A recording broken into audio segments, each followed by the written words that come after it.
Il les délivre de les souffrances. Dieu aime ses enfants. Il les délivre de les douleurs. Dieu aime ses enfants. Dieu aime ses enfants. Il les délivre de leurs souffrances. Oui, Dieu aime ses enfants. Dieu aime ses enfants. Il les délivre de leurs souffrances. Oui, Dieu aime ses enfants. Dieu aime ses enfants. Il les délivre de leurs souffrances. Quand tu n'avais plus d'espoir, abandonné, méprisé, crois et sois confiant. Dieu pourvoira tous tes besoins. Dieu aime ses enfants. Dieu aime ses enfants. Il les délivre de leurs souffrances.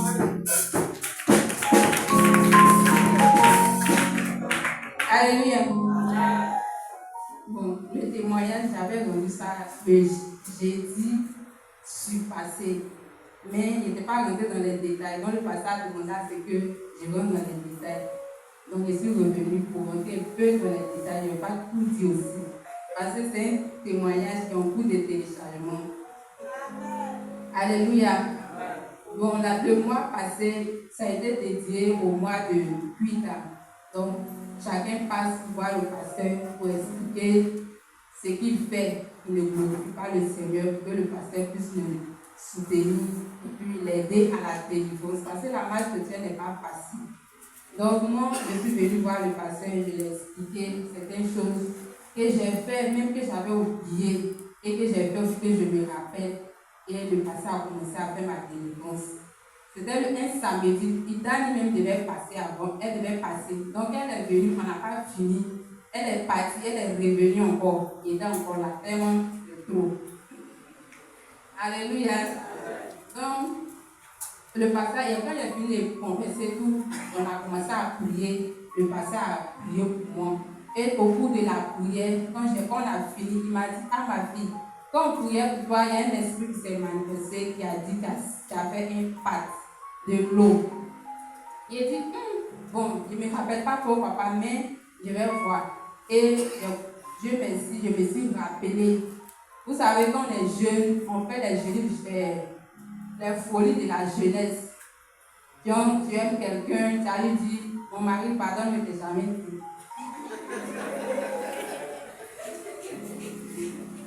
Tu aimes quelqu'un, tu as lui dit, toi et moi, on va rester ensemble jusqu'on va mourir. Si on grandit, on va se marier.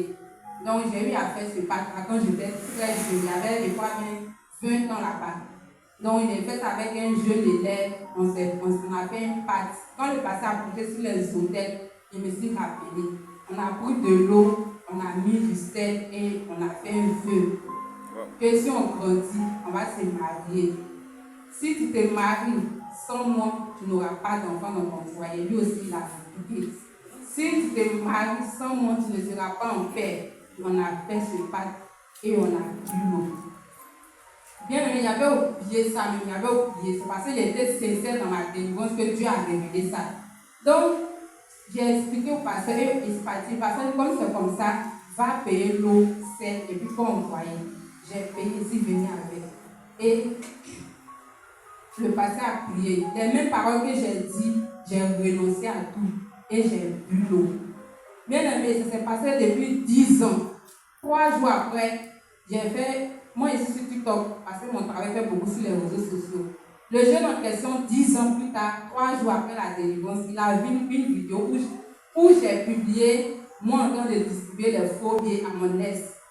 Et c'est la vidéo, il a vu. Et il dit, tu penses que c'est fini comme ça, quoi. Là, il n'est pas parlé. Il ne me fait comme s'il n'est pas vu. Il explique au passé, il dit non, que la prière a eu un effet. C'est pour cela. 2 jours après encore, le lendemain, il devait être parti au travail. Il pleuvait fort. Il pleuvait. Donc, mon mari est sorti à la voiture, donc il n'a pas pu me déposer. Ils m'ont laissé devant l'hôpital de Port-Boué. Il pleuvait, la pluie m'a mouillé. Donc, j'ai couru, je suis partie vers la mairie là. J'ai vu un point là, puis j'ai emprunté, c'est parti au travail. Quand j'étais assise, il y avait froid comme ça. J'ai dit à ma secrétaire que je ne me sens pas bien, je m'en vais à la maison. Elle dit d'accord. Quand je suis venue à la maison, je suis rentrée. J'ai vu Esther, ma petite là. Elle, quand tu t'es vite venue aux yeux, j'ai dit oui. Je suis rentrée dans la maison, j'ai fermé la chambre et je me suis couchée. Quand je me suis couchée, quelques heures plus tard, je suis morte.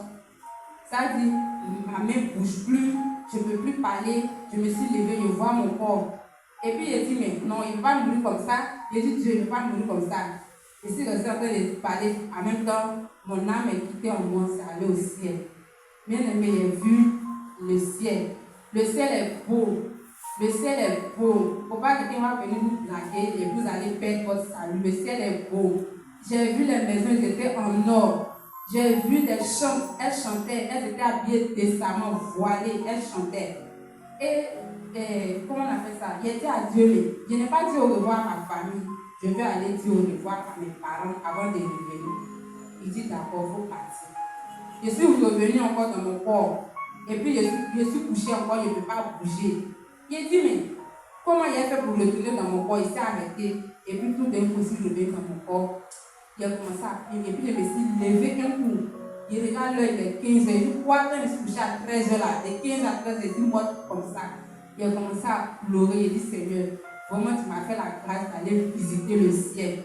Quand tu me dis d'aller dire au revoir à ma famille c'est qui? C'est l'église. Ce n'est pas forcément ton papa, ta maman qui est ta famille. Quand des personnes viennent à l'église, acceptez les têtes qui sont, aidez-les. Vous qui vous dites que vous êtes saints, aidez-les à atteindre la perfection comme vous aussi. Soutenez-les, ne les rejetez pas sous prétexte qu'ils sont possédés, ils sont ceci, ils sont cela. On vient de loin, si chacun va expliquer sa vie, on ne va pas quitter ici.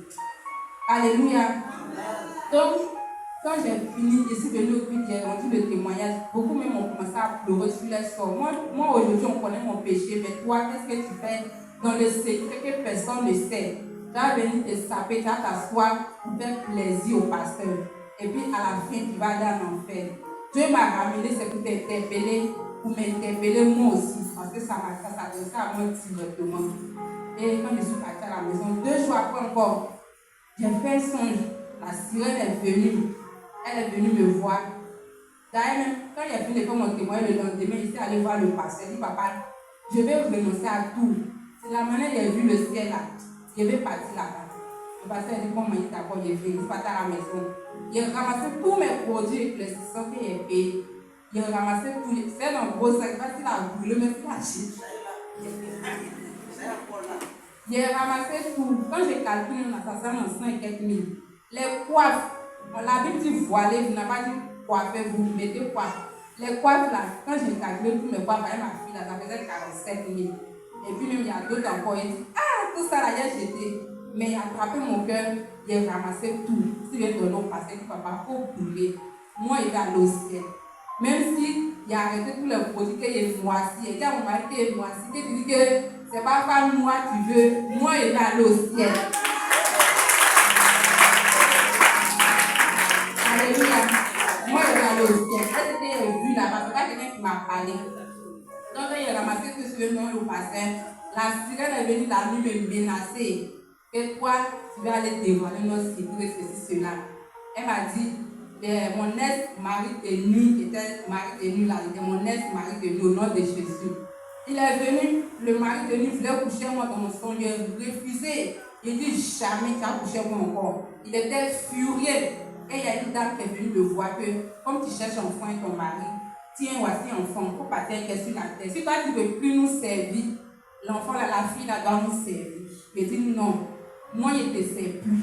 Et puis l'enfant qui va venir là, c'est Dieu même qui va me donner. Parce que mon fils qu'il y a eu là, c'est pas pour essayer de me consulter pour avoir ça. C'est vrai d'être dans le monde, mais oui. Et j'ai refusé le bébé qu'elle m'a donné. Elle dit que le bébé, son papa est mort. Sa maman est morte dans le monde ici. C'est toi, comme tu as besoin d'enfants, il faut prendre, tu vas partir ça là-bas. Je dis jamais, je ne prends pas. Et en même temps, il me suis levé, il dit Seigneur, il a victoire. J'ai commencé à prier encore. Alléluia. C'est pas regarde un film, c'est ce qu'il a vécu dans ces mois-là qui est en train de vous expliquer. Donc, je rends grâce à Dieu. Je sais que je ne suis pas parfaite. J'ai beaucoup de défauts, mais je cherche à me perfectionner. Je cherche à ce que Dieu soit content de moi pour que j'aille au ciel. Donc, ne jugeons pas nos frères et sœurs, en tout cas, soutenons-nous. Si tu vois que quelqu'un est faible, que toi tu es fort, que la Bible même a dit ça, toi qui juges, sache que tu fais les mêmes choses. Donc, tu es qui pour juger? Ne juge pas ton prochain. Tout ce que tu dois faire, fléchis genoux et prie pour cette dernière, prie pour ce dernier, pour que son âme soit sauvée. C'est mon message. Amen.